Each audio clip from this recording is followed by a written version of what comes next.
We are live. That's always so exciting when that little thing pops up and says, you are live, you are live. I don't go live very often nowadays because I have a day job, but thank you all so much for hopping on with me if you're watching on YouTube or on X. Thank you. It is 2:30 Pacific time. It is November 11th, and I would just like to pay my respects to all the veterans who have served to fight for freedom. I hope that we are doing you proud, but I'm not too sure if we are these days, or at least from what I've seen in the past 5 years. Okay, we're going to talk about a few things because I have two very special trained guests today. They're both have experience in infectious diseases and immunology. These are the guys to talk to. And we're going to weigh out some of the pros and cons because people are feeling very emotional these days. You know, something traumatic has happened, something quite I would say, like, I'm an opinion journalist, that was quite brutal, and we're still emotional and reeling from what's just happened, trying to make sense of it. And I'm not sure if there is any sense to be made. We'll find out. Okay, we'll talk about it today. So I'm going to read something to you as we get going. Then I'll play a clip, and then we'll get going. Okay. So this is something that I found on X. It was written by somebody named Laszlo Varga. I don't know who he is, but I like what he wrote. Okay. Under cover of darkness, the CFIA's marksmen fired over 700 rounds into a kill pen at Universal Ostrich Farm in Edgewood, BC. Nearly 400 healthy ostrich survivors of a 2024 avian flu outbreak, political gold mines for antibody research, were gunned down in terror. Bodies hauled away like trash the next day. No final tests, no mercy, just a 10-month legal farce ending with the Supreme Court slamming the door on appeals. These weren't disease threats. Videos show vibrant birds, herd immunity intact, backed by RFK Jr., Dr. Oz, and scientists begging to study the antibodies for flu and for COVID breakthroughs. But unelected bureaucrats played executioner. RCMP blocked the gates, and families watched in terror. Compensation, apparently, they got $3,000 per bird, if that even covers the trauma of what they went through. This precedent chills every farmer's blood. Suspected illness, instant slaughter. No due process. And so what's next? Your local dairy, your poultry co-op, it's not flu controlled. It's power unchecked, science sacrificed, and dignity discarded. I couldn't have said it better. So that's Laszlo Varga who wrote that. So, I just dropped my paper. So let me play a clip of, we've got somebody who says that the cull could not be avoided. And then we've got Dr. Bridle who says there are other means and other options. But before we get into it, I'm going to set up the guest that I have. His name is Jason Tetro. Where did I put it? Jason Tetro. Okay. And he is an infectious disease expert. He was recently on Global. So let's have a look at what he said on Global. And the reason that this is important is because, well, I used to work for Global and they fired me when I started to speak up about vaccines. But so they don't want to hear different sides. But they put this expert on and we're going to talk to him. And this is what he said on Global. And why it matters is because this is what shapes public opinion. Mainstream media still does that.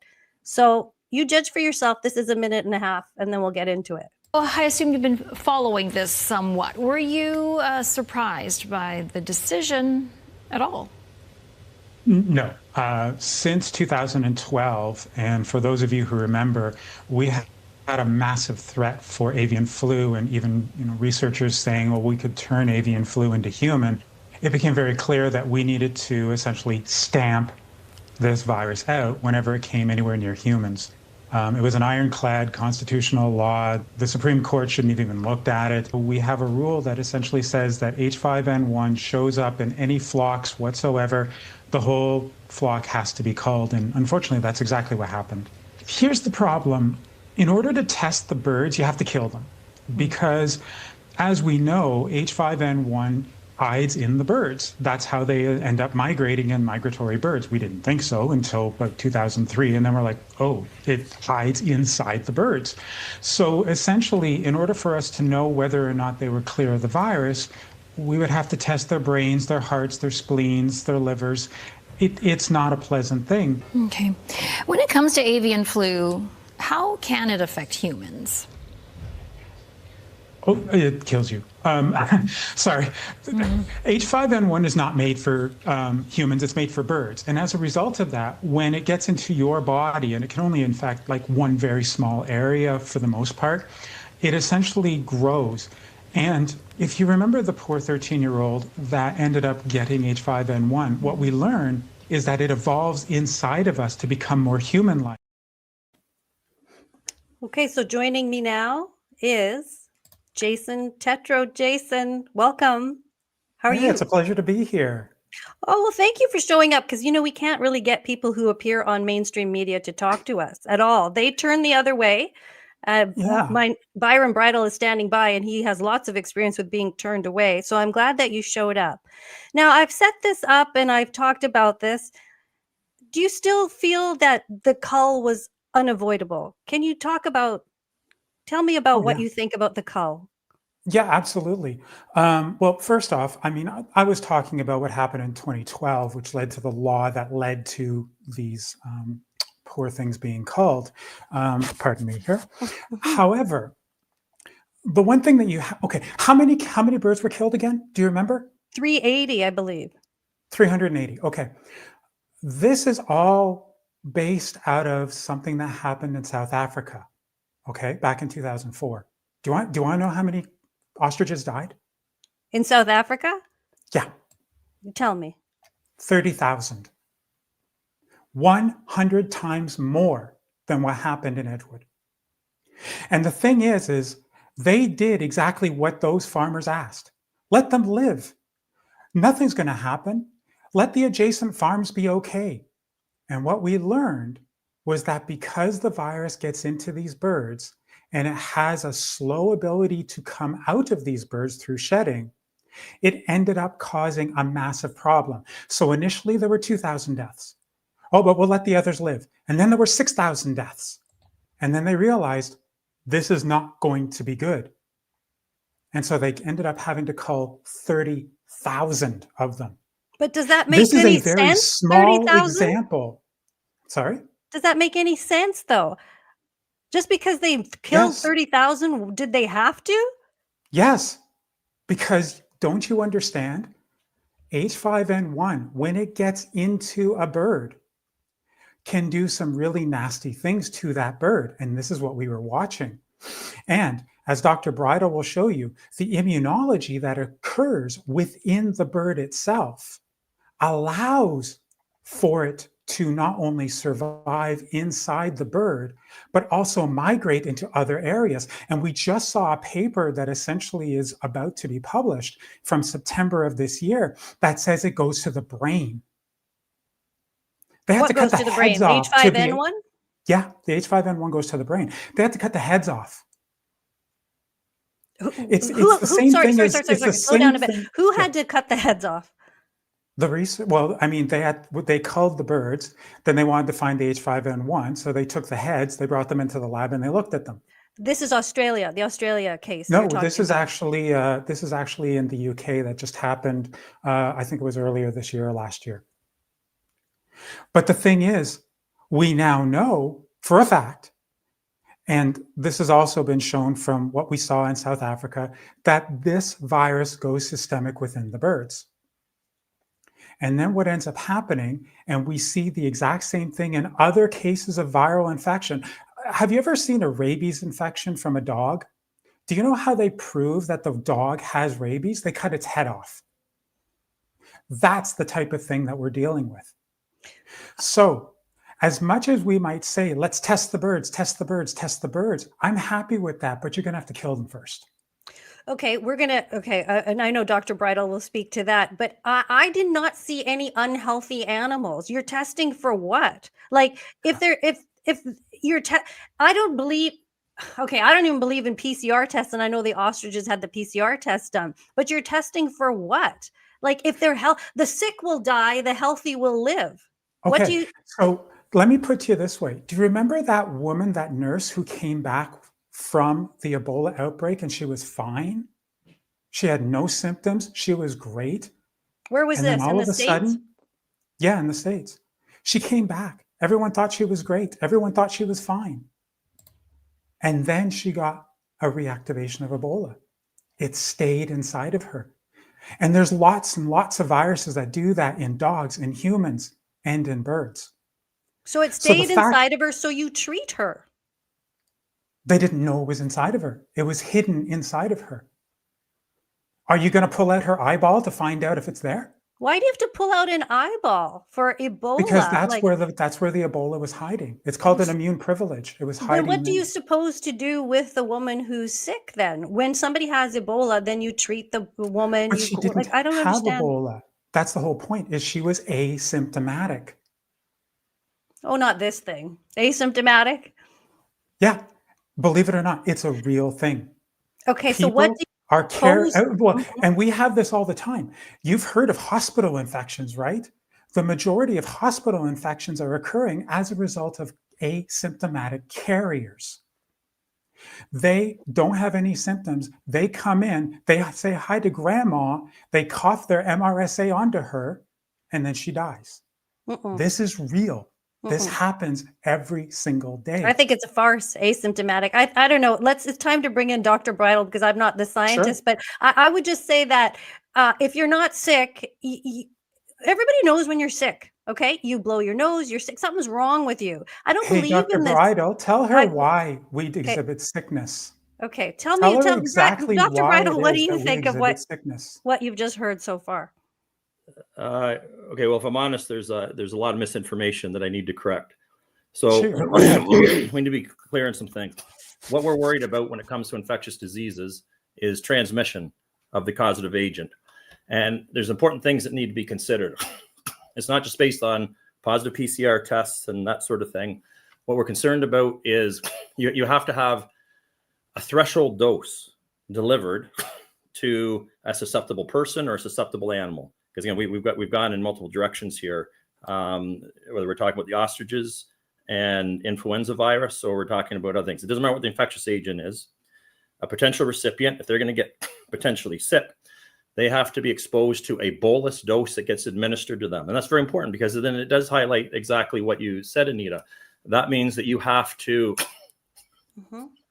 deliver a bolus dose, right? One viral particle is not enough. If somebody coughs one viral particle in my direction, first of all, it's got to be replication competent viral particle. It has to be a living virus. Secondly, it's going to seed. If I inhale it, it's going to seed. It's going to rest on my mucosa, and it's going to be eliminated from the body. One doesn't do it. There has to be a threshold dose.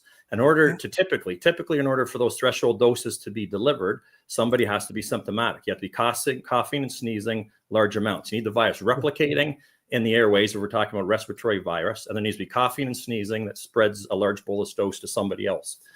So when we get to these other things, are there like well, I'm going to stop you right there, Dr. Bridle. Okay, let's stop It's on that called one. okay, Anita, it's called a minimal infection. It's called a minimal infective dose. I wrote chapters on this. The minimal infective dose for flu in a human is 1,000. The minimal infective dose for SARS-CoV-2 is 286. The minimal infective dose for SARS-CoV-2 Omicron is 50. The minimal effective dose for norovirus is 1. Dr. Bridle, what is the minimal effective dose for H5N1 in a human or an ostrich? Yeah, for when you're talking about minimal infectious dose, first of all, that's live viruses, remember. And the vast majority of viruses in an animal or person who is infected are actually replication incompetent, right? So that's the problem. Exactly. When you come to things like PCR tests and so on, we need to be using functional assays. But I'd like to get back to this information because this is very important. We got to clarify because we're talking about avian influenza, highly pathogenic avian influenza, and specifically this ostrich case. Highly pathogenic avian influenza viruses absolutely can be neurotropic. They can get in the brain, but I want to correct the record here. That's a last resort. That's the last hideout the virus has in these birds is in the central nervous system. And it is, we don't like to use the term immunoprivilege anymore because that implies the immune system can't defend itself or protect the body when it comes to the central nervous system, places like the brain. It absolutely can, but it has to be very careful because if there are If there's overt inflammation in the brain, it can cause a lot of bystander harm to very sensitive tissue. We don't want to be causing damage to our brains. So in these ostriches, absolutely, the virus would be expected to go to the brain as well as other organs. But this is the thing. I've read all of the scientific literature on this in great detail, and you have to review all the literature and read the papers in their entirety. The virus ultimately gets cleared from the brain and the other tissues. And at the end of the day, what you're worried about is infectious live viruses that are being actively shed from the body. So that is why you don't need to kill the ostriches in order to test them. You can do this on live birds by swabbing either the nasal passages, the oral passages, because it's going to tend, it's going to tend to be shed through the mouth, like from the trachea, typically, or ostriches, not so much the cloaca, which is the hind end, right? So the rear end. But most birds, those are the two areas where you would typically swab to look for it. You can do it other things as well. You can crush the ends of live feather tips as well, which can be a good source for testing, because these are areas where if virus is coming out in those secretions, then it can be transmitted. The reality is this: if it's in the brain, it can't be transmitted. If it's trapped in the brain, it can't be transmitted. Otherwise, my goodness, we have all kinds of latent infections. Probably everybody on this call has latent Epstein-Barr virus residing in their B cells. That's because by age 40, 95% of all Canadians have been exposed to Epstein-Barr virus. And the vast majority of those people, it will have gone latent in the B cells. Many people who had chickenpox have the virus, the varicella zoster virus that causes chickenpox, hiding out in their central nervous system. Those who have cold sores have herpes simplex virus 1 hiding out in their central nervous system. But this is not infecting people. Like if somebody has a cold sore, yes, they can transmit it. But when that is resolved and the virus is hiding out in the central nervous system, it cannot cause disease in other people. It's sequestered. And when when these ostriches got sick, I can pretty much guarantee that they would have been shedding the virus through the oral secretions and maybe some through the feces. And those that died likely had it in the brain. Some of those who got sick but didn't may have had small quantities in the brain. But this is the thing. The science, the overall weight of scientific evidence shows that even in areas like the brain, it resolves. These birds are going to have antibodies that are circulating. These birds don't suddenly become, intermittent shedders or shedding when we have no clue, no idea.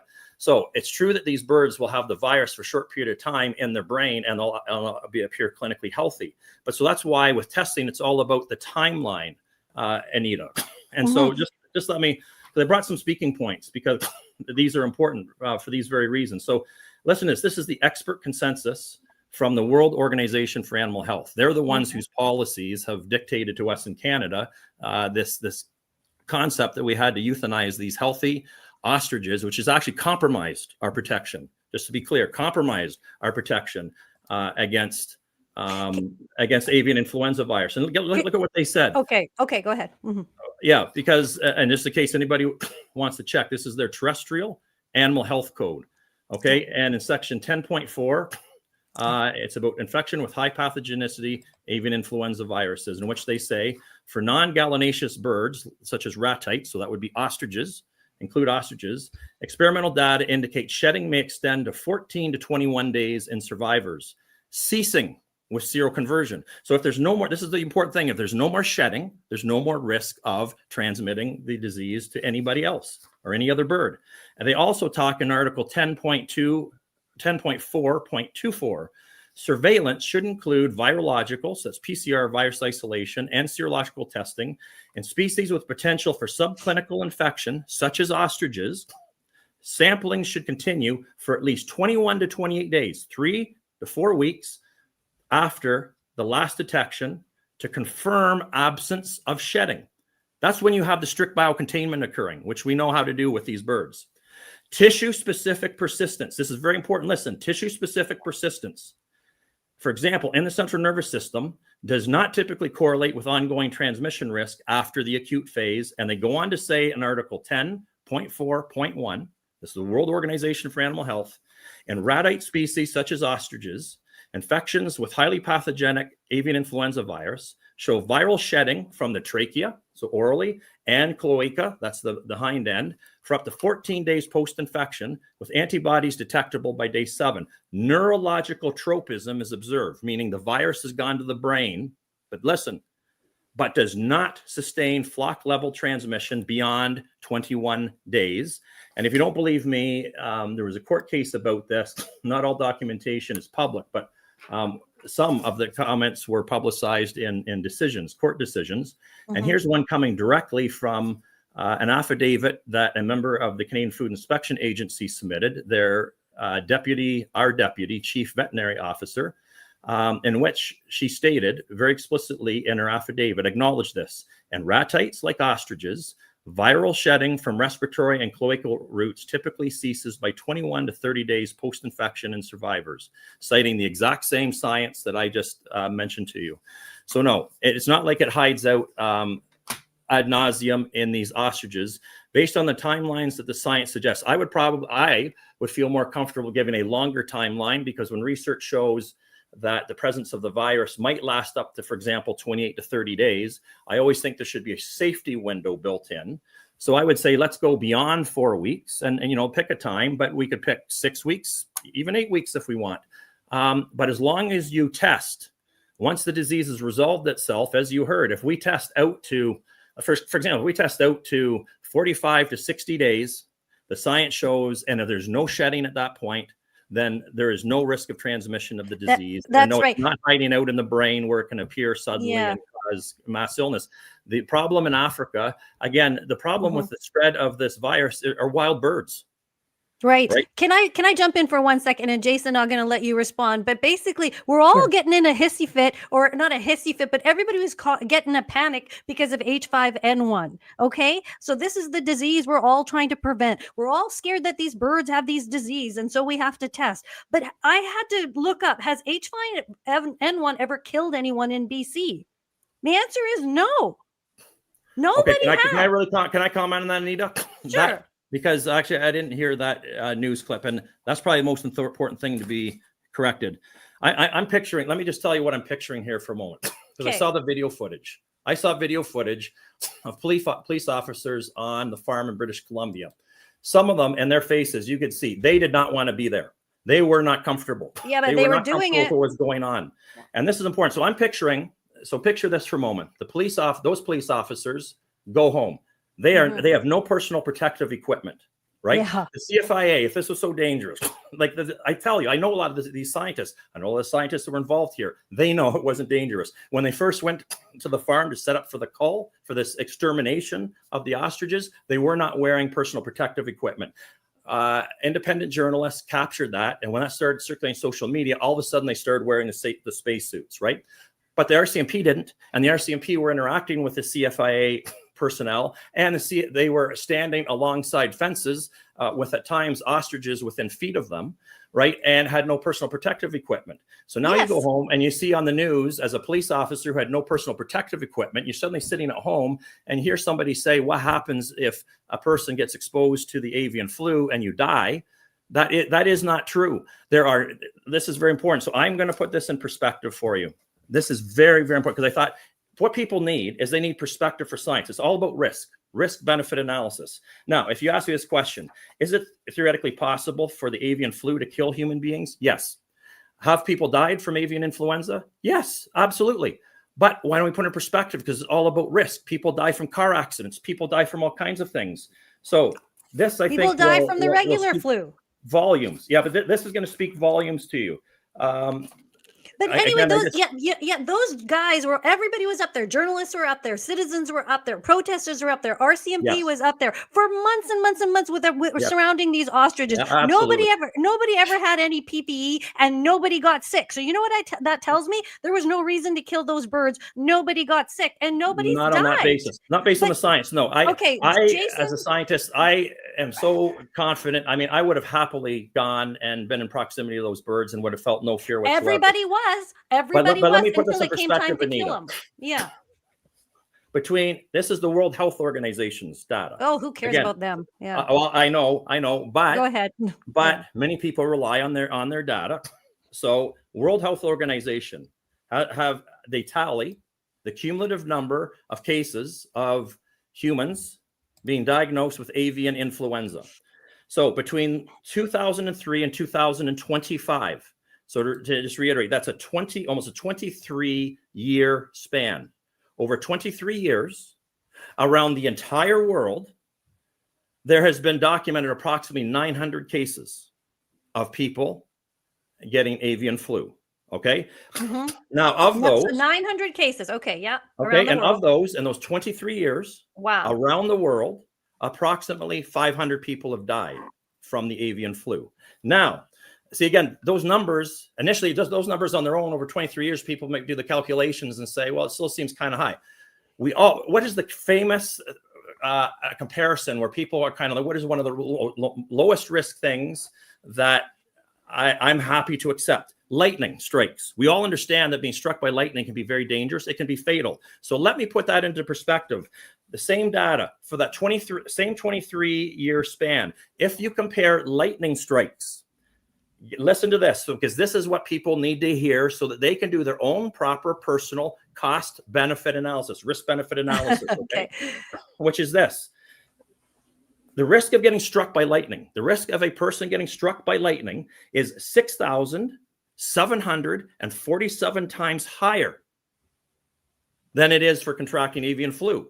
Now, if we don't want to talk about death, the risk of dying to a lightning strike is 1,104 times greater than the risk of dying from avian flu. And overlaid on that, people have to understand, I heard this case, it always bugs me when the public does not just get transparent information. We heard about the case of the teenager in British Columbia. Yes, that teenager did not die.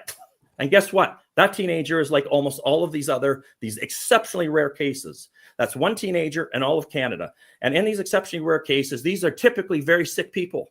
What isn't disclosed about that teenager is, so first of all, it's left open-ended and it's not explicitly clarified. Typically, that teenager did not die. They recovered. But also, they had two major comorbidities, asthma and morbid obesity.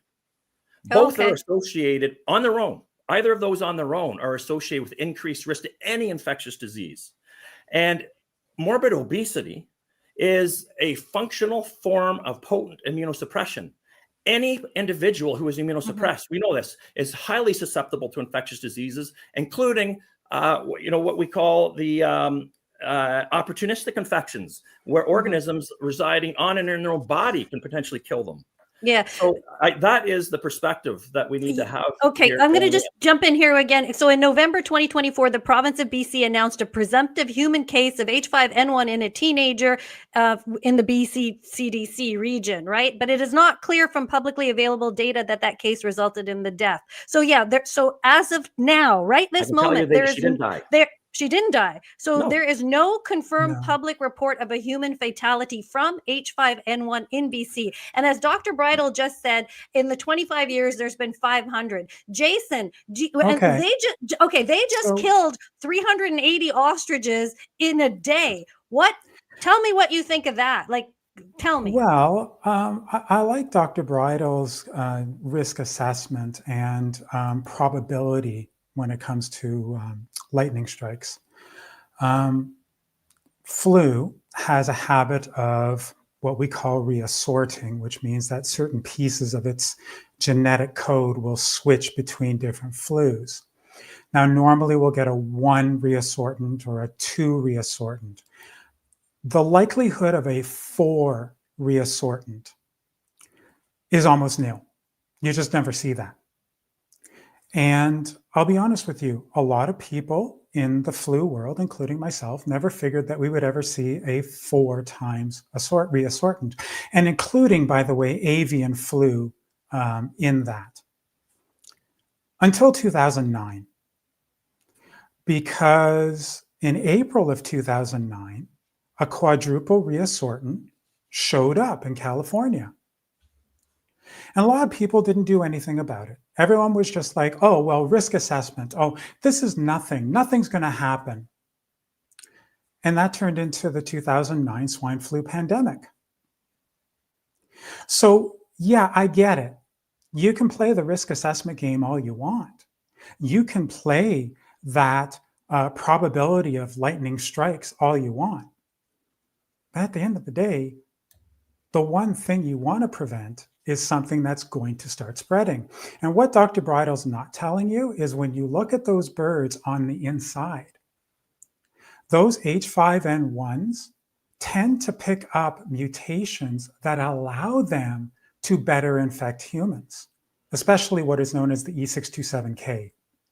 But Jason, That it's was been also months. no, let me finish. Yeah. And Okay, that go was ahead. in the 1918 pandemic. You know, Oh, the one that that one. killed a whole bunch of people, even though it Mhm. wasn't really that killed them, it was the secondary staph infections. But still, the fact of the matter is, Mhm. if you want to play that game, you have to be prepared for that quadruple reassortant or for an H5N1 that gets into somebody that has that E627K or D701N. Because when that happens, it becomes human. And when that happens, it can potentially become transmissible between humans. And also, one other thing, you're Yes. talking about the PPE and you're talking about all the zones. Do you even know what a hot zone is? I'm an incident commander. I know what hot, medium, and cold zones are. I know what primary, secondary, and zero containment are. And the one thing that Bridle said, and I agree with him, everything that he talked about has to be done under proper biocontainment. There was no proper biocontainment until CFIA showed up. And that was Oh, one of the things that was actually documented as to why that farm was essentially targeted, because it didn't have the proper biocontainment. And the other thing is, it had the exact we proper saw that biocontainment. literally the day after they were called, the wild turkey showed up. I mean, come on. That's the type of thing that just proves to you that the biocontainment wasn't done. So everything he talked about is moot. Listen, this is my non-expert opinion, but like those birds, the birds that died, but the birds that lived had herd immunity. They had survived. They were not sick. They were healthy. So Anita, containment. let's look at this. You had Let's optimum. talk about Let herd me get my. immunity with flu. Okay, let me get that Have sentence out. you ever got the flu, Anita? I'm gonna. No, I never have, and I don't get sick. No. I don't. I Have haven't you had a ever known cold. someone who got the flu? Wait. Let me just finish this one thought and then we'll go on to the Okay. flu. That in that containment area were the existing birds that had survived. So those are the very birds that had herd immunity. Those are the healthy birds. You just killed, or the CFIA just killed the healthy birds. So as new Right. birds come in, Dr. Bridle knows this, So- they are going to potentially be sick. You're going to start over again like crazy people. Those were the healthy birds. That was the contained area. And for the CFIA to come in to just destroy that much life, how do you Okay. So I got deal a with the question for ethics you of and your that? listeners. Yeah. Have you ever got the flu? And the majority of people will say yes. Yeah. So am I supposed to be Did shocked? you recover from the flu? A lot of people are going to say, well, obviously. And did you get the flu again? And of course they did. Herd immunity does not exist for flu because flu Yes, it mutates does. all the time. What they Okay. get are exposed to are altered variants of the virus. They are absolutely immune to the original strain. What you're talking about is it Aha. mutates. Oh, wait, Bridle. And that is That's why, exactly what Jason, we that is did why, with the Jason, COVID when they do vaccine, get the and flu you said again, it is didn't mild. work.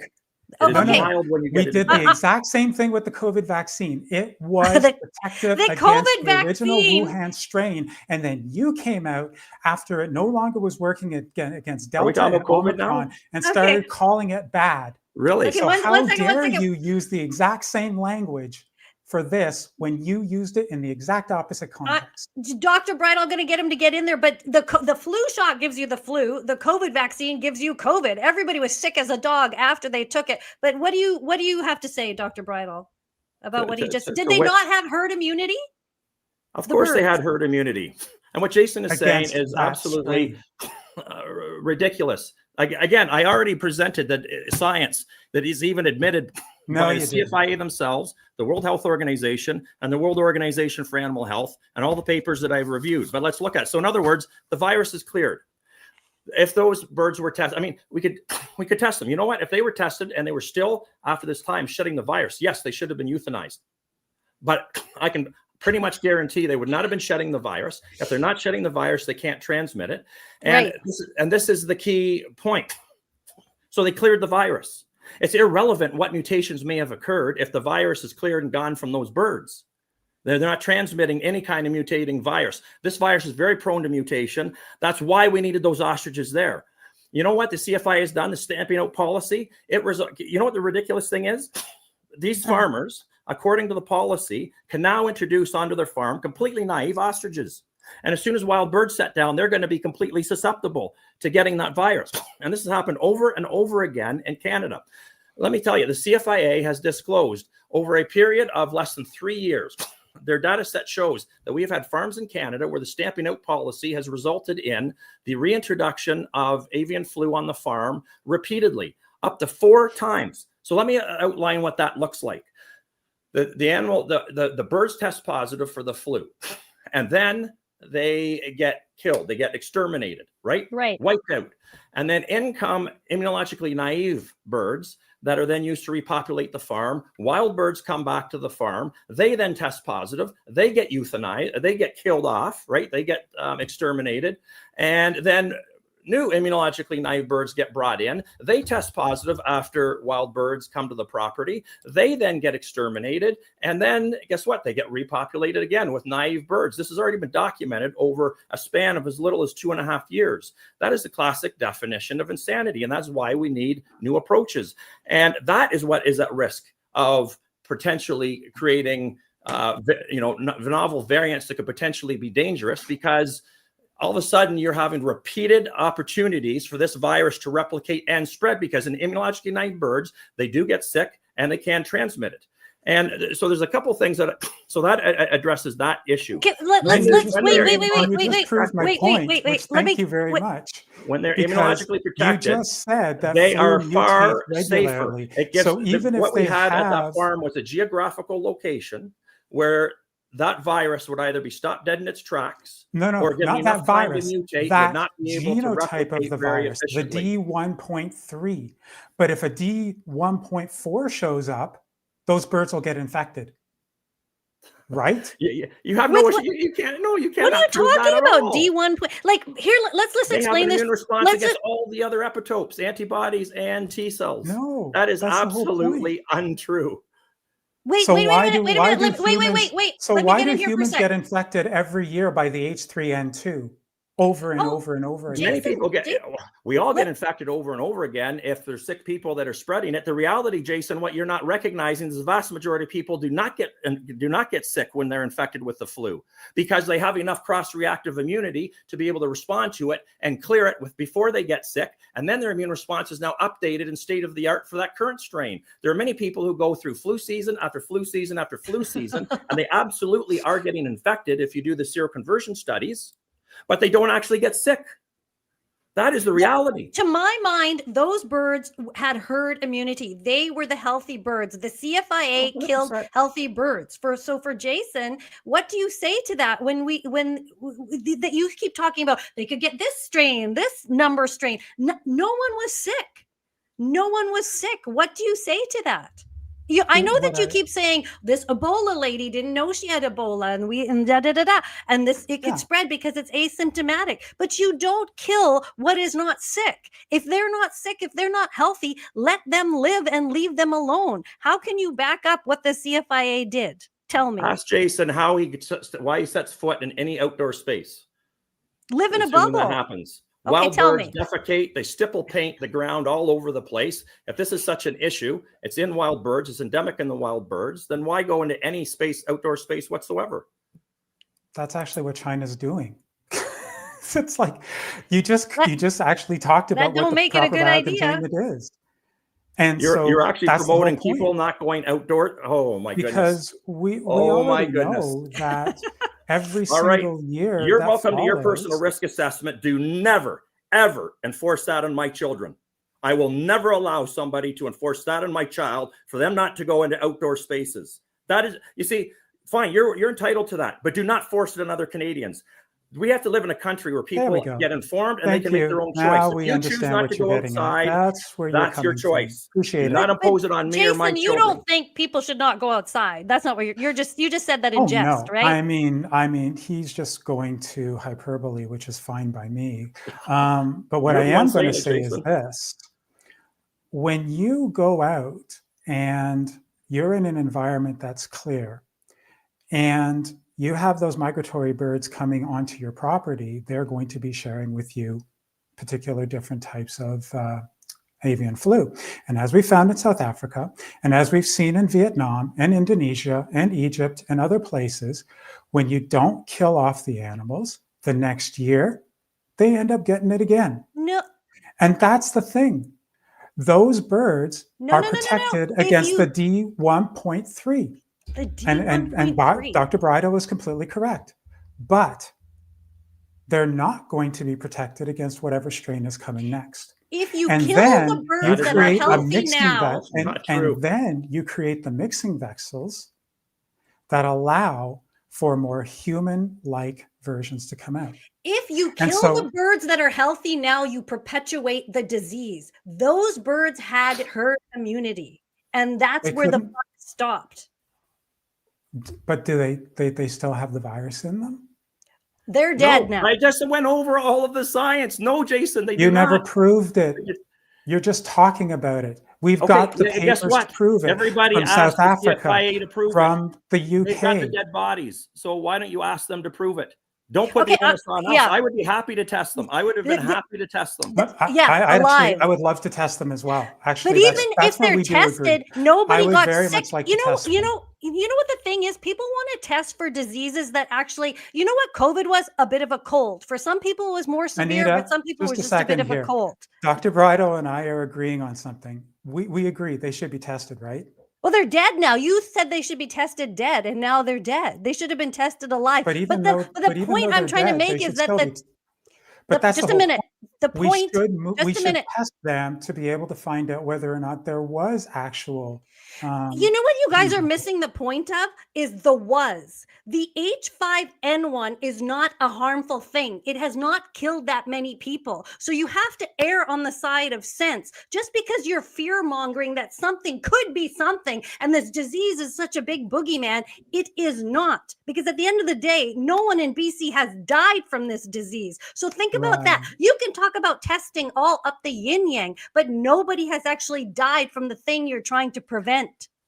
That's true, and very few people had actually died from any kind of virus from a civet cat or a palm civet. So, we'll just. Or leave the it at that. COVID civet cat, that thing, or are you gonna bring up a pangolin? But listen, okay, Oh let's. no, that's SARS-CoV-2. I'm talking about the original one from 2003, From the the one that civets? was in the Hotel Metropole. That one, that I was heard about evil. that. Okay, let's just take a. Or actually, Yep. and actually, this is something that involved me because back in 2013, it was really Yeah. funny. I was in Saudi Arabia helping them with the whole MERS thing, which is actually a really deadly virus. From Kills the about camels. 33% Yeah. of the people. Mhm. Anyway, I was in Canada and I was just talking with someone and they had a camel there. And all of a sudden, someone took a picture of that, sent it to somebody in Saudi Arabia and said, "Oh, you can kiss your camels now. There's no MERS risk," which was absolutely ridiculous. But that's basically how misinformation works. Okay, let's look at. But Let's if look we at want this. to prove beyond a reasonable doubt that these birds were absolutely clear, I agree with Dr. Bridle. We should just test them all. They should have been tested before they died. Let's look at this clip. Protected. Just last week, a federal judge upheld the cull despite the farm saying birds have been asymptomatic since January.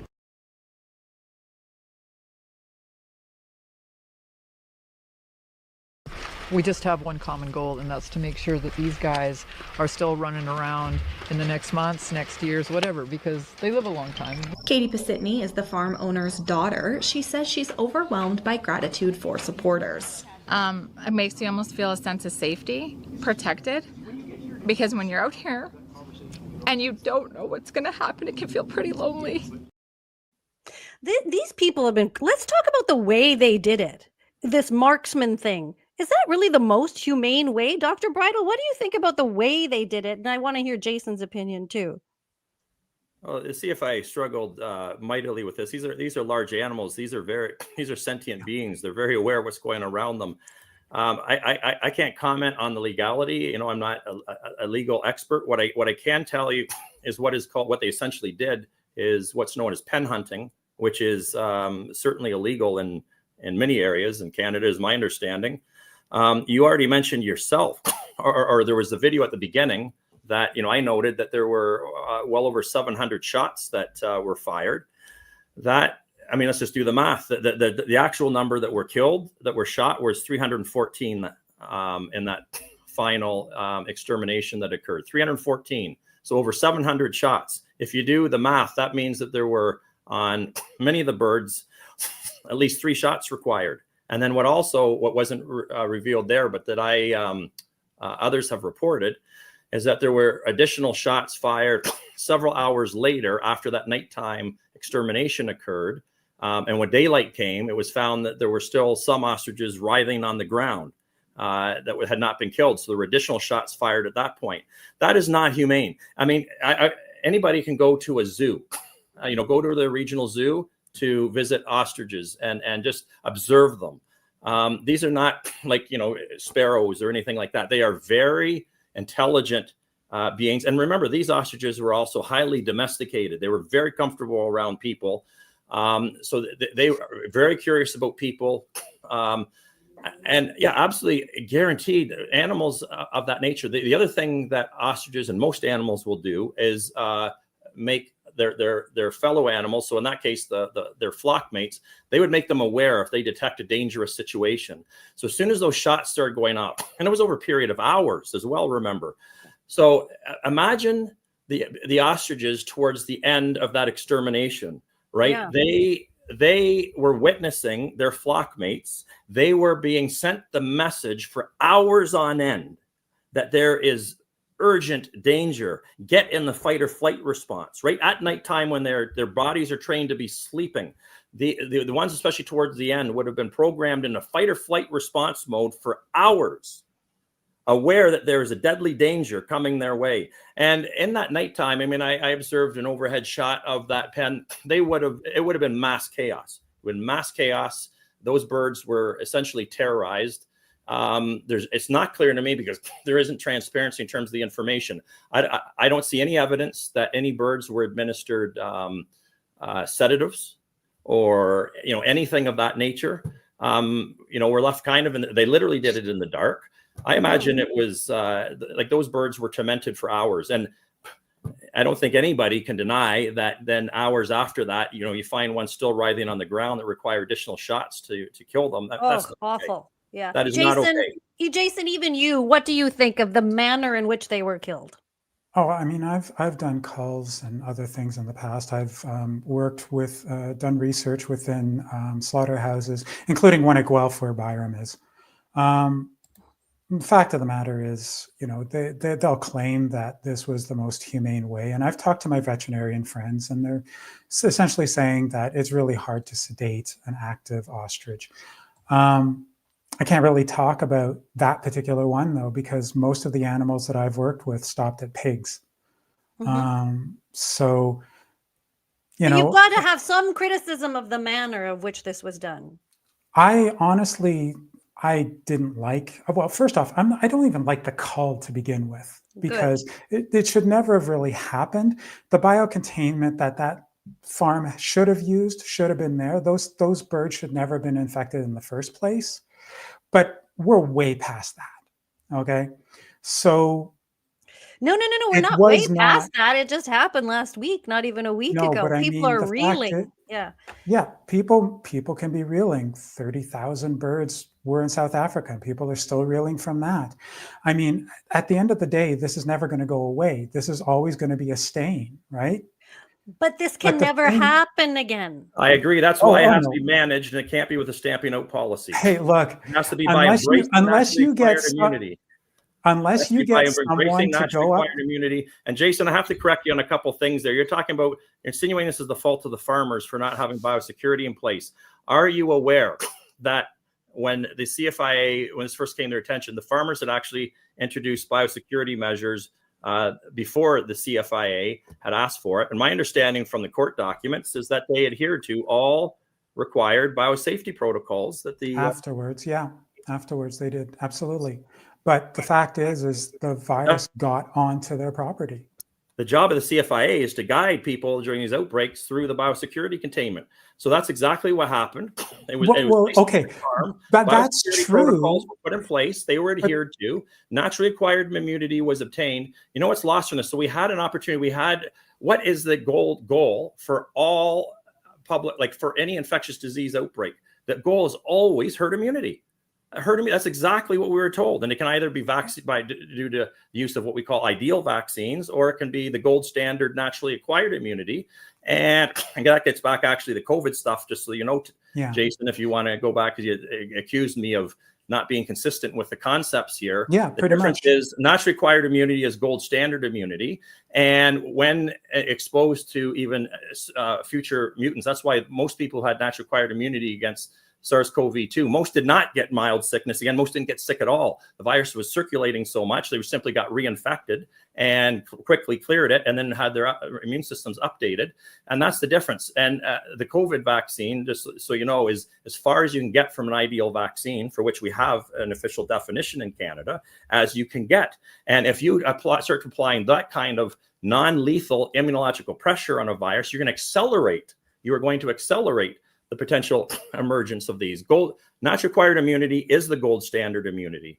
And that's what they had. And one of the opportunities that we missed here that nobody seems to want to discuss is, like, there's just recognition of how it even worked on the farm. There were birds, half the birds had populated the farm for many years. And when this outbreak occurred, none of those birds got sick. That's a clear indication that's suggestive that those birds likely already had naturally acquired immunity. And that was a demonstration on farm, within the farm itself, of what that can do. No sick birds, no deaths in those birds that had historically populated the farm. It was only the birds that had been introduced to the farm within the last 2 or 3 years. And of those, well, the important population are those that would have been exposed to the virus. And had we done testing, we could have identified those ostriches, because what we would have seen, from records, we would have seen that they did not get sick. And by looking at the development of antibodies, we would have evidence that they were infected. So infected, but did not get sick. We're able to clear the infection and resolve the infection without even getting sick. What was really lost, in my opinion, by killing off all these birds are those ones. Those ones would have made ideal genetic stock for breeding and repopulating or populating new farms, not only in Canada, but potentially elsewhere in the world. And that's the approach that we have to take if we really want to fix this. We have to stop bashing and ignoring and failing to acknowledge naturally acquired immunity and the benefits that it has. We have to start thinking about two things if we want to deal with this problem, because it's not going away. The CFIA will claim that by doing this, they can get from the World Organization for Animal Health avian influenza-free status. That is a misnomer. It's endemic everywhere because the migratory birds carry it across continents. So we have seen the stamp out policy has not stopped the spread of this virus since 2012 onwards. We're continuing ad nauseum. So the approach is you have to protect the animals that get infected, and we're worried about people and other animals. So then we do what we can to protect them as well. So when an outbreak occurs, especially when you have an opportunity like these ostriches, the reality is there's some farms with commercial poultry where an infection like this is going to kill pretty much all of them. So if you let the disease run its natural course, they're almost all going to die. So what's the solution?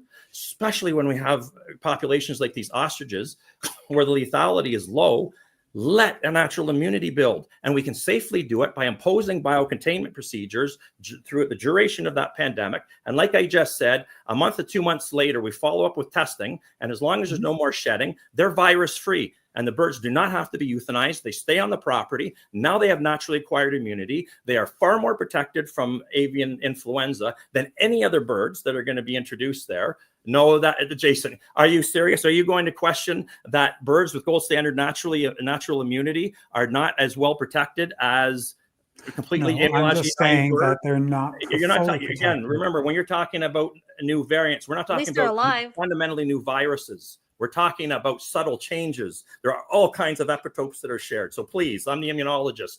And then So am I, dude. Is the biosecurity. So now they're looked after. And then what we do is on farms, for example, where we have birds that are not particularly genetically diverse, where considerations for the immune system have not been incorporated in the breeding strategies. We also introduce genetic breeding strategies for them, for intensively raised commercial poultry like chickens and turkeys. We start introducing genetic stock that are inherently resistant to avian flu as well. They already exist. There's already types of chickens and turkeys that are inherently resistant to this virus. We can breed them. We decrease the intensivity. We move away from the high intensive commercial operations, promote the smaller family operations, because the intensive operations are incredibly stressful on these birds, which is incredibly immunosuppressive.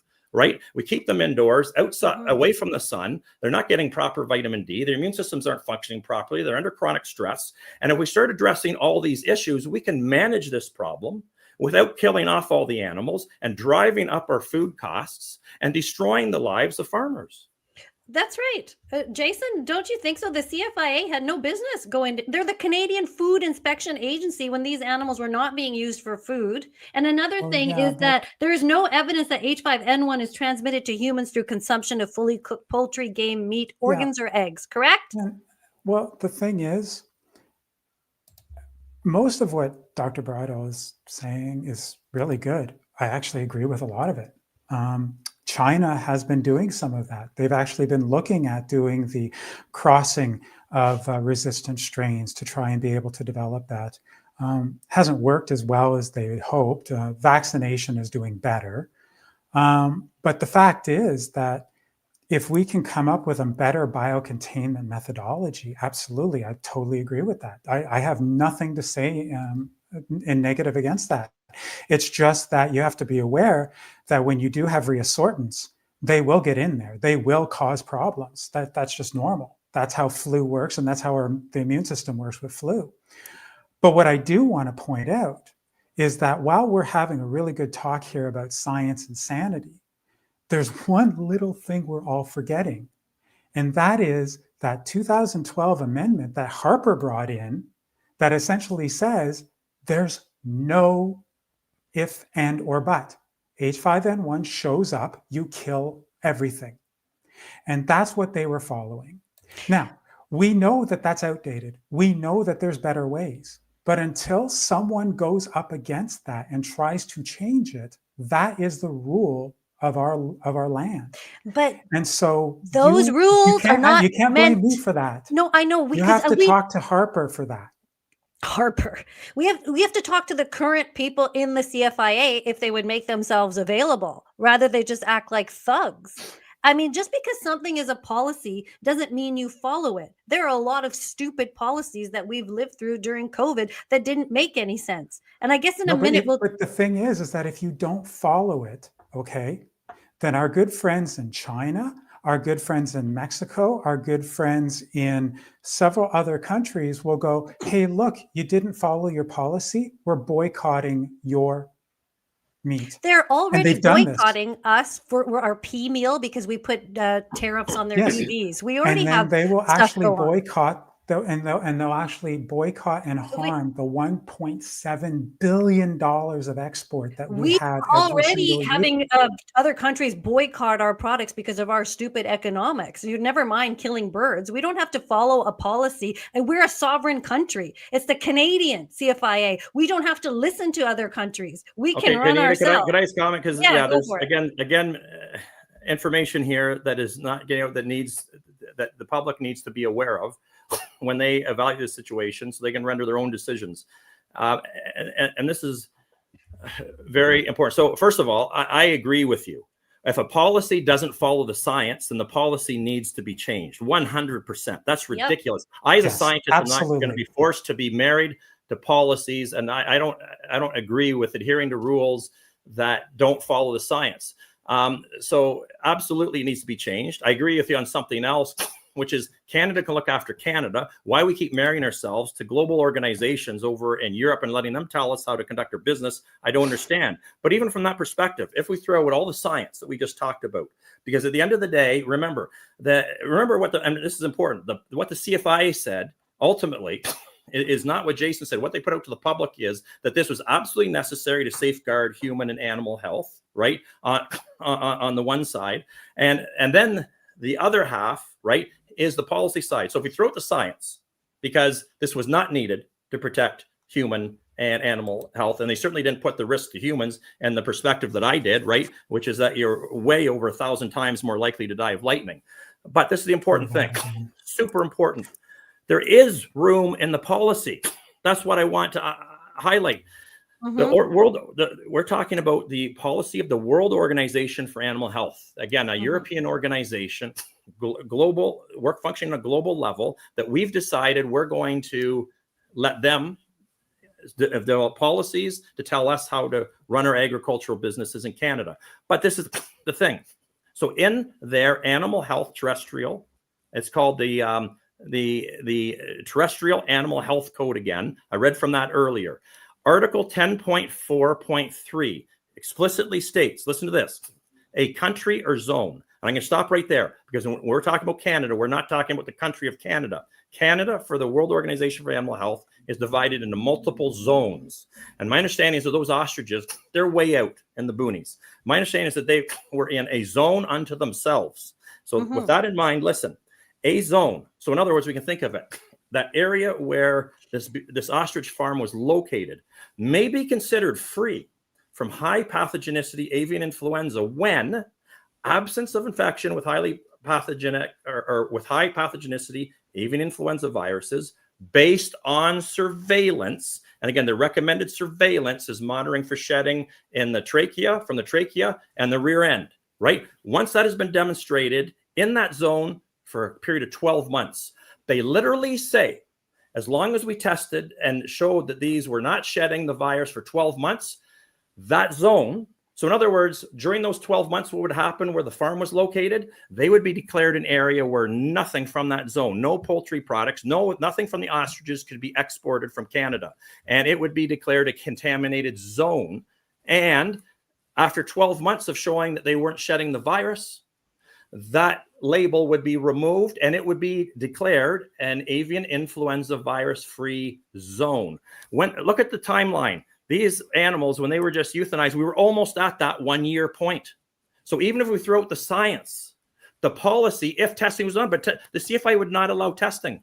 And get this, and I want to highlight as well, because we talked about, well, maybe testing should have been done this thing. Remember, the CFIA had access to multiple carcasses, not only the initial 2 that they tested, but then there were some other animals that died after that. They could have checked the brain, everything else. But so the CFIA themselves, their actions match their words. They're not worried about the brain because they know the science that I just said, that after a sufficient period of time, after about 4 weeks, the virus that's in the brain is gone. And that's why we have this policy. Had they tested for that 12-month period, showed that they were free, that zone, and it becomes irrelevant, because my understanding is the farmers weren't intending to export anything from the farm. Now, where it becomes an issue is if you say, okay, we're going to allow this zone to be labeled as contaminated with the virus for an entire year. If that was the entire country of Canada, I can understand you don't want to enforce on every poultry farmer from coast to coast the inability to export their products, but that was not the case here. So by policy alone, they could have done this. And you know what? The optics for the CFIA would have been so much better. Government agencies are supposed to be advocating for the taxpayers that pay them, working for the taxpayers that pay them. Why didn't the CFIA pull out that excerpt like I was able to from the World Organization for Animal Health policies, go to them and negotiate that deal? Say, we would like to be given a 12-month window in which we're going to test these ostriches. And as long as they remain free and have these negative test results, then will you be okay, as you say in this policy here, with granting them disease-free status, right? And guess what? Maybe for some reason it's in their policy, but if the World Organization for Animal Health said absolutely no, well, show that to the people, right? And then the onus now is in the World Organization for Animal Health. They still have to explain why they want to be married to them under those circumstances. They could even, we talked about changing the policy. I saw no evidence that the CFIA even attempted to negotiate any policy change, to negotiate any exceptions from the World Organization for Animal Health. If you are to represent Canadian farmers and your job is to try and help farmers make a living, why wouldn't you go and try to negotiate a policy change? right? And then at least say, look, we tried. They refused. And we're married to this organization now. Right. Then people might not be so mad. They'd still be mad about the marriage to the World Organization for Animal Health. But now the real problem is there. I saw no evidence. Every action that I saw was them standing in opposition to the farmers rather than trying to be an advocate for them. That's right. What do you think, Jason? Hey, if there had been a private member's bill to be able to change the legislation, I'm sure that it would have been voted down. Fact of the matter is that you do a lot of what ifs and a lot of, hey, we shoulds. I've helped to develop policy in Canada. I've helped to develop essentially bills. It's all great what you're saying, but if you want to get anything done here, what you should be doing is going to the caucuses, especially the Agriculture Caucus on Parliament Hill, and saying that, because CFIA is not going to try and contravene what the law of our land says. That's not their job.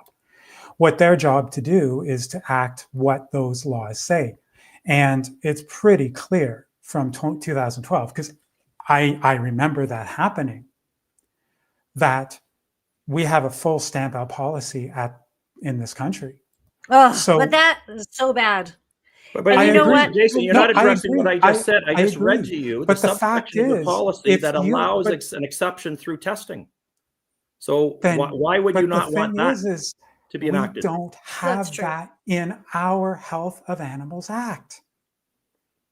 It's in the WOA. Yes. Who are these people? Do you know anybody at the CFIA?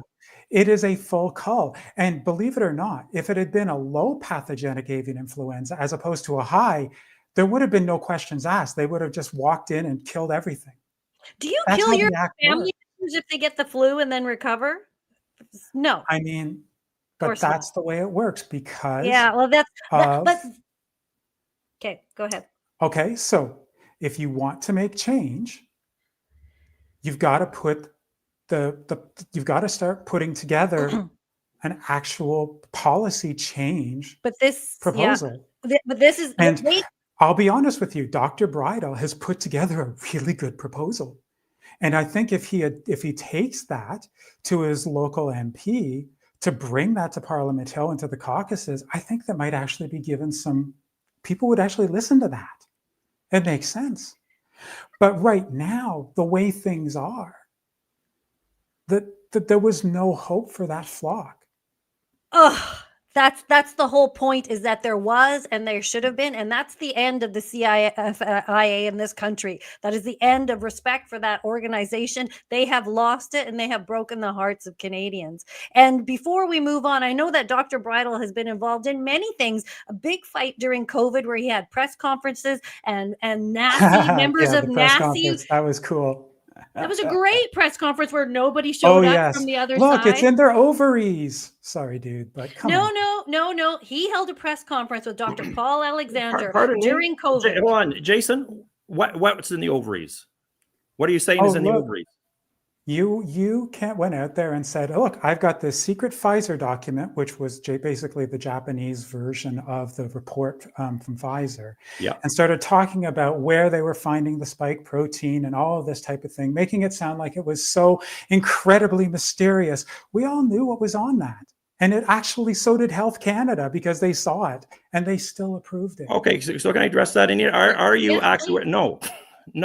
Are you, so you're obviously completely unaware of the absolute corruption with that document, Jason. Okay, let me ask you a question directly then. Let's Do you understand that Japanese document was the best 50% of the data that Pfizer had, and the Pfizer failed to disclose to the Japanese government the first study that they ran? Did you know that?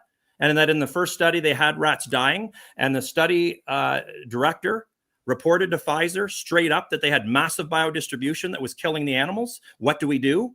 And then Pfizer asked them to repeat the study at half the dose, and it was that repeated study and those results that went to the Japanese agency. Are you also aware that when the US FDA released their version of the study, which then let us see that the Japanese government only got the best 50%, that we also found out that the way they tried to show that there was a plateau in the biodistribution was by pooling male and female data, and that when you parse that out, all of the females were still skyrocketing in terms of concentrations at that time point. At the final time point, they didn't come close to capturing a plateau. And you realize that when the FDA released that they nefariously redacted images to hide the imaging, the bioluminescence imaging that showed widespread biodistribution? Yeah, but right now, if are you aware of that nefarious? Are you aware of that scientific fraud? And remember that the messaging was that that stayed at the injection site. Yeah. Okay. The ACIP, which has people like Bob Malone and stuff like that, they still approved it. So whatever it is that you're saying, even if it's the case, no one seemed to have cared because it's still approved. People are welcome to take it if they want. People like yourself were trying to force the rest of us to take it. I say again, don't do that to my children. No, thank you. Take it if you want. That's right. Take 20 doses if you want, Jason. I've never said that. You take 30, I don't care. All I'm saying is when science. So you're okay with people getting the vaccine. You're okay with people getting the vaccine. When science is based on fraud, do not make other people do it. You know that this was equally mandated for men and women. So the other thing is, are you aware of the data from the BC? Whoa. Just answer this one question.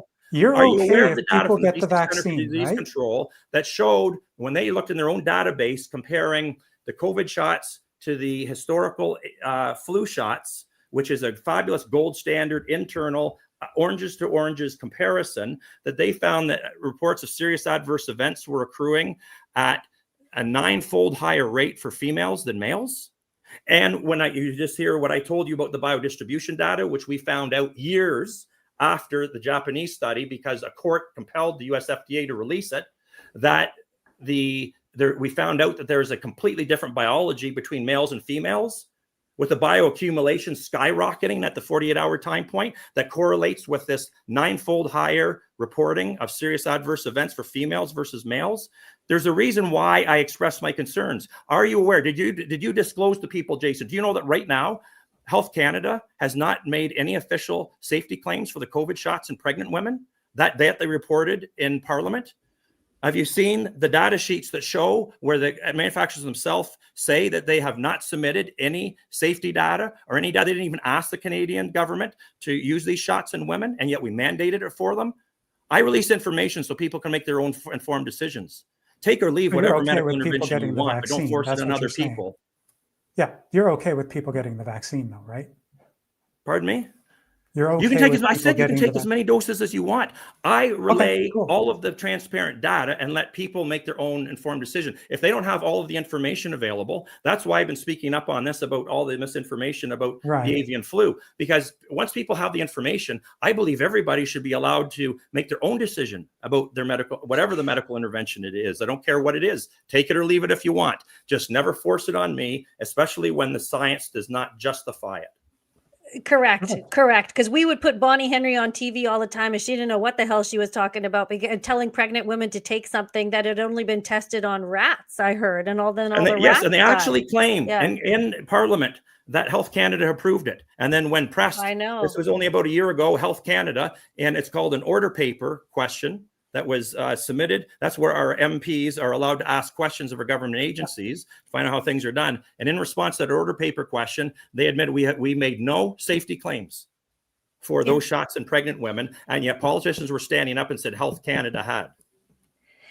And then that news comes on the wires, and then the news reports it. I was in the newsroom when they'd say Health Canada approves Pfizer vaccine for children 11 to 8 or whatever. Yeah. And it's like, no, they didn't. Anyway, it was a shit vaccine, Jason? What do you think? It was absolutely atrocious. Well, it was dose dependently incorrect. They really should have reduced the dose by about half, because the IP10 was too high, which was actually leading to what we were seeing.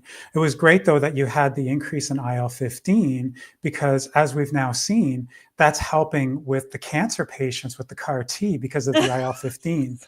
And believe it or not, the person who's got that IL-15 accelerator, the one that Scott Adams is currently using along with the other, it's working like a charm.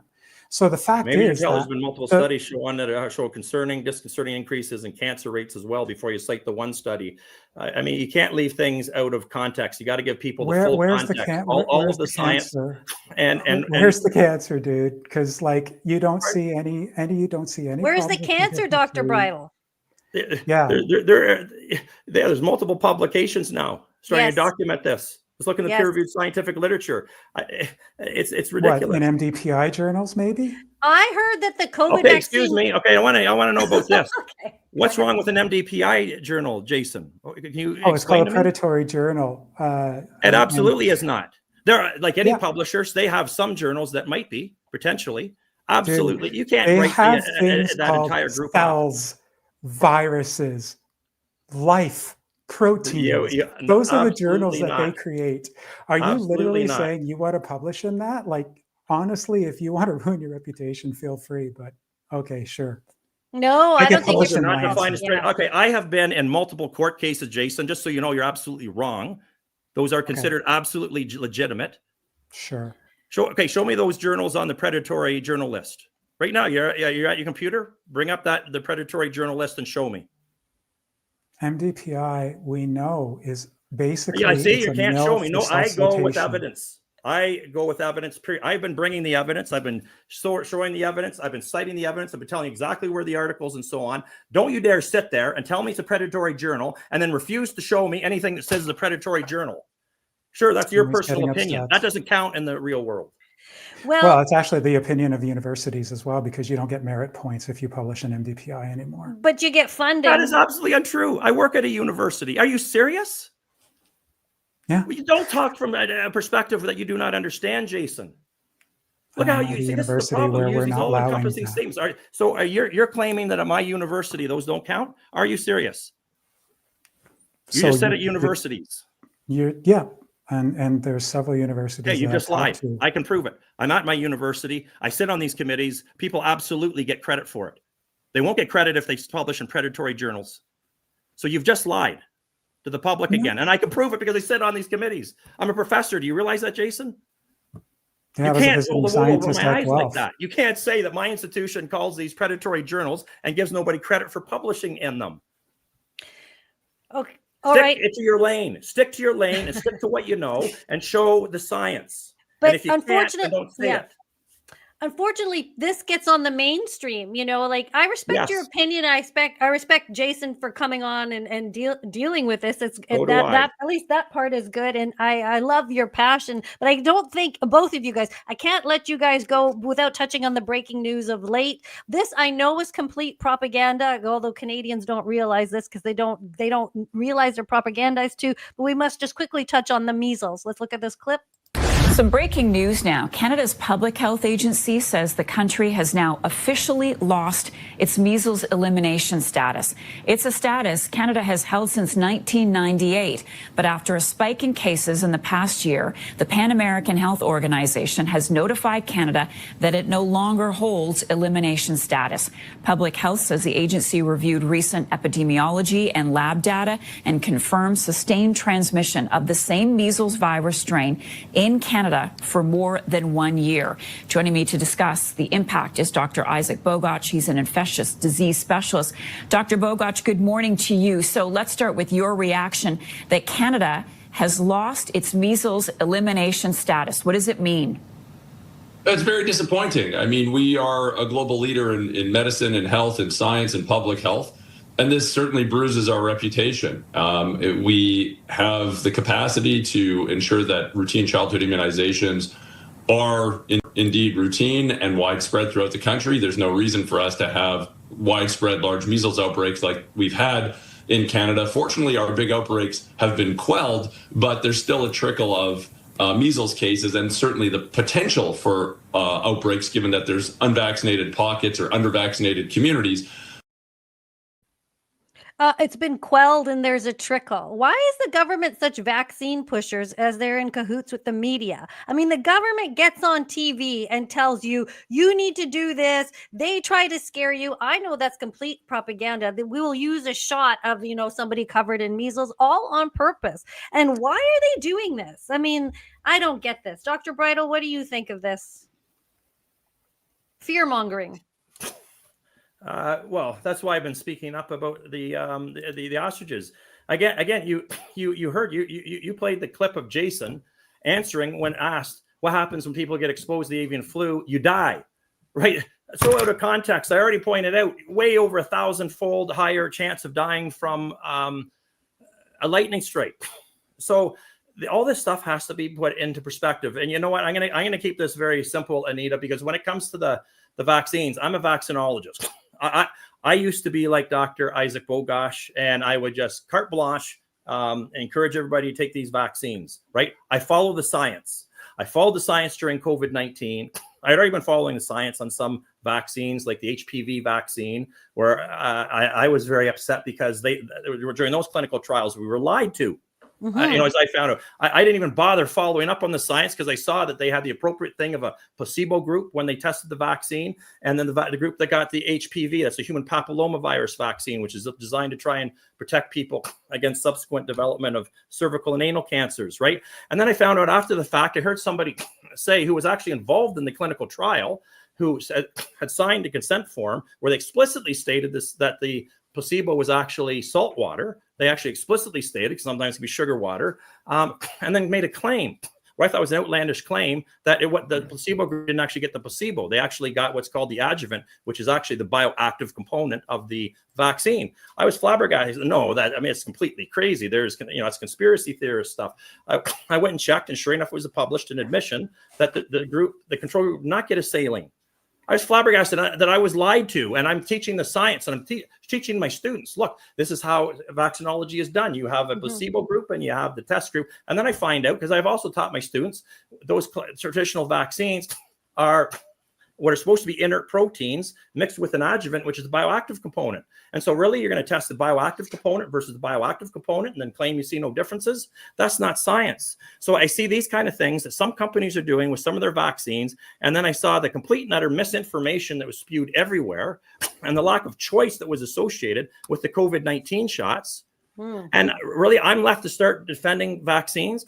No, I will not defend them carte blanche. I will simply present, here is the accurate risks associated with both. Here are the unknowns with both, right? And you make your own decisions, but no more fear mongering. Transparency about all of the data, pros and cons on both sides, pros and cons of not taking the vaccine, pros and cons of taking the vaccine, and so on. And I'm going to leave it about that because I'm not about the fear mongering. It's ridiculous. But also just out of clarification, because Jason came on and I didn't realize he had such, prejudice against me when it came to COVID stuff. Clearly he wanted to come on, instead of talking about the ostriches, talk to me about COVID stuff. And I'm happy, Jason, you can contact me at any time and we can have a conversation about, back and forth with questions. But so let's put this in perspective, Anita, just so that you understand, because this was brought up. Canada has you asked Jason, you don't need to actually ask Jason, were these good quality vaccines? Because there's two things. We already have a standard by which we can assess. The Health Canada, and this was not relayed to people at all. So that's why I'm all about transparency. We have a standard, a gold standard. We have an official definition of what an ideal vaccine is in Canada. Anybody can go to the Canadian Immunization Guide on the Health Canada website, and it explicitly states an ideal vaccine, right? An ideal vaccine is one in which you give one dose, and the person is both protected from the disease and transmission of the causative agent. So when you put the COVID shots alongside that definition, they were as far away. I mean, how many doses are people up to? They had to right from the get-go take 2 doses, okay? And the other thing that I just don't want to let go, I just want to step back for a moment, because Jason brought up this thing of dose, and he felt they would have been much better with a lower dose. What was the dose, I would ask Jason? Because it's irrelevant what the dose of the lipid nanoparticles were. What is relevant to the immune system is the dose of the antigen. And never before have we ever deployed a technology in which we have no idea what the antigen dose is. I can tell you as an immunologist, I teach my students, we put up what's called a bell-shaped curve. The immune system functions based on a bell-shaped curve. It responds optimally to moderate doses of antigens. If you have too much antigen, you can induce immunological paralysis. Yeah, exactly. I agree. And if you deliver too low a dose, you induce immunological tolerance. That's what we advantage of with allergy shots, is delivering extremely low doses under Oh, very yeah. safe conditions with no danger signals. And so never before have we deployed something where we have no clue what the ultimate dose of the antigen Oh, is. yeah. Dose 100 was way too matters when high it comes for to medicine. Pfizer. Yeah, 100 was way too high for Pfizer. Like, it should never have been that high. Okay. Agreed. So Jason, you said half the dose. So how much antigen is produced with half the dose? And in what people? Children versus an elderly person who has far lower average metabolic activity. You cannot tell anybody what the dose of antigen is, can you? I mean, yeah, I can guarantee it. The science is such, you have no idea, and you don't know how many cells have received the mRNA. You don't know how many copies of protein have been made off those RNA molecules. There is no way of knowing what the antigen dose in any person who receives those shots. Yeah, but whenever have we delivered again, drugs when where we we're have no looking at idea that, what the ultimate dose is? But we already know bioactive from agent. Yeah, but we already know from the Tecmira data from Ebola that if you're using any of the Arbutus lipid nanoparticles, you have to have a certain dosage. And the thing is that they were just using way too much of it. And I talked to Peter Cullis, who basically invented it, about this. And yeah, it was just way too high. When they were able to bring it down, they were able to reduce that inflammatory response. And that's why after you started seeing the reduced dosage, you weren't seeing any of the major side effects, especially for the cardiovascular ones. So yeah, there was a definite problem with the vaccines when it came to them being too concentrated. The immune system cares about the dose of antigen. There's no antigen in there, dude. It's an mRNA. The cells create Exactly, and that's why you can never define the dose.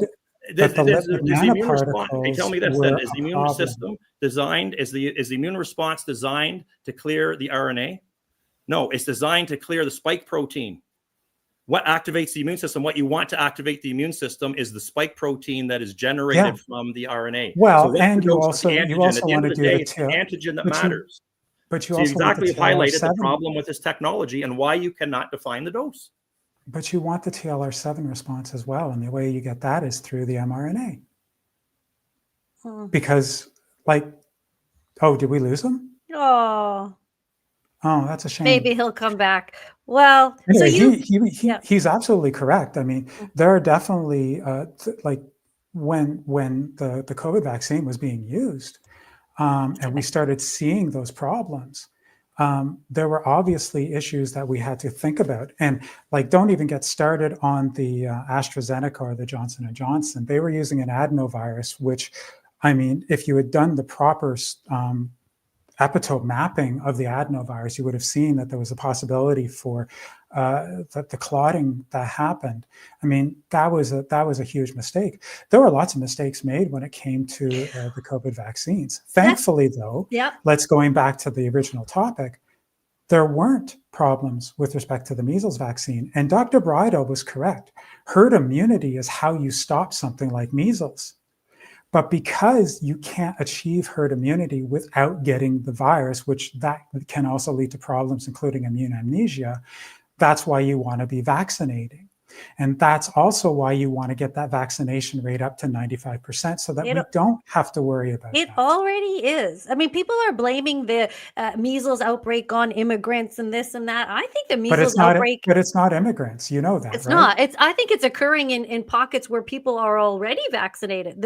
I think this is a phony... They're not. No, they're actually not vaccinated. 93%. Some of the cases are unvaccinated people. Again, don't say carte blanche is not vaccinated people. No, I said about 15% in Manitoba and much lower percentages in other provinces are people who have either had one undervaccinated or two shots.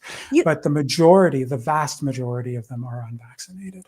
But you have said two interesting things here. You have said that the COVID vaccine, the AstraZeneca, the Johnson & Johnson being adenovirus, they were not up to snuff. So the government should not have thank you for saying that. I appreciate you saying that. Yeah, nobody has ever said that. I know Dr. Bridle's been saying that forever, but that is a very important thing because people took that, got blood clots. I've interviewed about 100, so many vaccine injured people. You know, it was wrong. The COVID response was wrong. Yeah, I mean, I even remember AstraZeneca contacting me and saying, how are you going to handle this? And I'm like, don't talk to me. Seriously, I'm not going to defend something that actually is harming people. That's right. You pull it, and it got pulled, as did the Johnson and Johnson.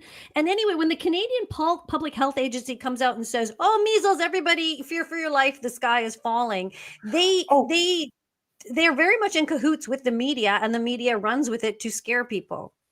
It's not about scaring people. It's about realizing that we become a laughing stock. I mean, I know you don't like the World Health Organization, but it was originally started by a Canadian. Yeah. The Canadian public health care system is, it's a gold standard for a lot of places. I travel around the world. They love Canada. They love the healthcare. They love the way that we approach things. Having something like a measles elimination be taken away, it's symbolic. I get it. It's totally symbolic. But by the same respect, I have a lot of my colleagues from international basically going, how could you let that happen? You know what? I think taking our measles status away is not a big deal as to how we look when we froze bank accounts and killed a bunch of ostriches. We look bad for that. That's what should be our first problem, not our measles elimination. We're okay with that. I don't know, Dr. Bridle. Yeah, and remember, Anita, where I live in Ontario. We've been fine in Ontario, right? We went through this. It's resolving very nicely. Again, without the need for mandating vaccines. I don't know what's in these vaccines. If there's mRNA, but that's the thing, is you wouldn't mandate that anyways, although schools are mandated to get their vaccines or else the kids can't go to school. But it causes all kinds of other problems, eczema, autoimmune problems. Everybody I've ever known. Not the measles vaccine. But Jason, kids can go to school without getting the vaccines if the parents choose. Oh, have they changed that? Okay, because when I lived there a number of years ago, you actually had to, you can get the religious exemptions and stuff like that. But for the most part, you have to be vaccinated or your child can't go to school. No, that's got to go. We cannot have that it's anymore. But that's what I'm pointing out, Anita, is, again, it has to be corrected, because let's say there's a new parent. There are options it is not necessary. It's not an absolute requirement for kids to attend school. Again, that's the reality. I see, it's all the information has to be put out there. Because if somebody does, for whatever reason, religious or otherwise, or legitimate medical reason, it can't be told. If somebody's listening right now, Jason, and they hear you say, and they're a new parent, and they say you have to in order for your child to go to school. No, the majority, that is what is encouraged, and the majority do to go to school, but not everybody has to. There are options to not do it, and let people make their informed decisions, but let them know what all the options are. Yeah, we cannot get into this thing where we force people anymore. Those days are done. And measles is just a rash. You're going to be okay. Remember the Brady Bunch? No, it's not just a rash. Byram, tell her about amnesia. Is it not going to be? It's generally a rash. Yeah, but Jason, you're trying to draw me into reporting an exaggerated. You're the viral immunologist. You know about what happens to the CD163. You know what happens to the B cells. You know what happens to the T cells. Be honest. Give us all the information. You're not going to die from the measles. No, and Jason, it's got to be put in perspective. So there's virtually no infectious disease that doesn't have the potential to kill people. Again, it has to be put in perspective properly, numerically. It's not that everybody who gets measles is going to have some. I'm talking about the amnesia. Pardon me? I'm talking about the immune amnesia. You know about that. That must be very rare. I'm not going to get on board with exaggerating stuff. Very rare. We got to put out the risks very transparently. You can do it. You can do it. Yes, it can be a dangerous disease, of course. But there's a lot of people where they recover just fine. And it makes you more prone to get other diseases down the road, even if you've seen them before, correct? In some people. Again, it's not for all people. We have to be very clear on that. Yeah. Okay, but is it just the people who are listening to this show who are not going to have immune amnesia? Can you tell me who the people are who are not going to get immune amnesia? But that's Jason, the risk. I'm a scientist. I don't dwell in this realm of ridiculous. You just asked me about listening to the show. Come on. Who's listening to the show? And I don't know these people. I don't know any of them. There's quite a few people right now. Jason, I don't know who's listening to the show. What kind of question is that? Please, look. This is where it comes in. You see, but you can't stay in the realm people. of facts and science. Please do the same. I'm not gonna address the question. It's as ridiculous as that. I know who's listening to the show. Yeah. Yeah. Please I listen, think, let's What's the go- I think, percentage of I, what's the percentage of people based on the clinical trials, based on the studies that have been done? What's the percentage of people that have immune amnesia? so what? That's their problem. That's their choice if they want to take immune amnesia, what your body forgets that it's got an immunization. Is that what that is? It forgets that it's immune to certain pathogens. Yeah, Well, absolutely. that's That's okay. Then exactly you what might happens. get the pathogen, and then you might be okay. I Which never is like got COVID. if we go for Yeah. full circle, let's bring back the ostriches. So it's like culling all the ostriches and repopulating with completely immunologically naive flock. Yeah, It has no that's what memory of measles. influenza That's virus and basically now what are measles fully does to susceptible you. to any influenza. Yeah. Yeah, that's So- basically what measles does to you. Yeah. Which, of course, Dr. Bridle just said that we should be avoiding doing in the first place. So there you go. I think it's all up to an individual's decision. I guess to wrap this show up, Oh, it's yeah. up to you. Okay, And Anita, yeah, before we finish, Yeah. absolutely. Vaccination is your own decision. It is a personal decision. I'm not telling Right. you, I'm not mandating you. I Yes. want you to understand that we saw what happened. It was ugly. It should never have happened, but it happened. And it was as a result of policy. So as much as we've been having this discussion, and it's been a lot of fun, and I've really enjoyed talking Okay, with Dr. good. That's Bridle, good. Yeah. we have to remember something. If we want to enact change, we've Yeah. got to start putting things in motion to get that change organized. And Dr. Bridle can't do it alone. He's That's got to right. have help. Well, yeah. Yeah, and I agree, Jason. And I want to say kudos to you, Anita. I didn't know we were getting involved with this. Is kudos to Jason for being a scientist and promoting real science. I've got zero problem. I think neither one of us has a problem. We obviously have differences in opinion, stuff like let the public, let people hear what the arguments are, hear what evidence is presented, like just listen. And then people can make decisions for themselves. See, the problem that's been happening on legacy media is individuals like myself are not allowed on, and I clearly know what I'm talking about, right? And so then the public only gets exposed to one side of the set of scientific opinions, and they don't even, and it's very important in real time for somebody to be able to defend themselves, right? And then people can actually see labels have been applied, misinformation spreaders, so on and so forth. Let people see for themselves who really knows what they're talking about, and let them judge who are the real experts, whose expertise do they want to lean towards. And it's far easier to do when you can do it with a back and forth real-time conversation. We never allowed you to come on Global, Dr. Bridle. We just never did it. You were shunned, Dr. Hoff, Dr. Malthouse, Dr. Nagase, all the doctors that were speaking up, Pierre Corey, Dr. Peter McCullough, they were never allowed, no matter how much I talked about it there. It didn't help. So people can make their own decisions. I was allowed to initially until I relayed the information that the shots don't stay at the site, which is now universally accepted and published a gazillion times in the peer-reviewed scientific literature. I mean, we know that's the case.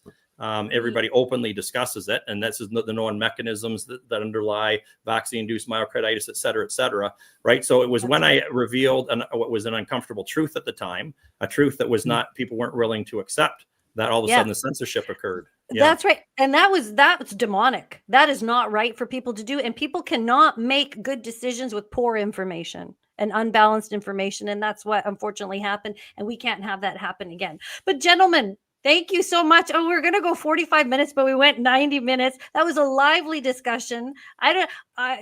Maybe we'll do it again sometime. I really appreciate you coming on, Jason, and sitting in the hot seat.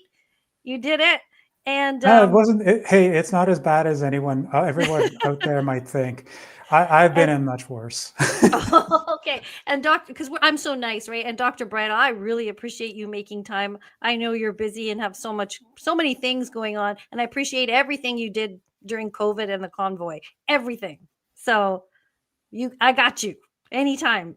You call me anytime you want to talk. Okay.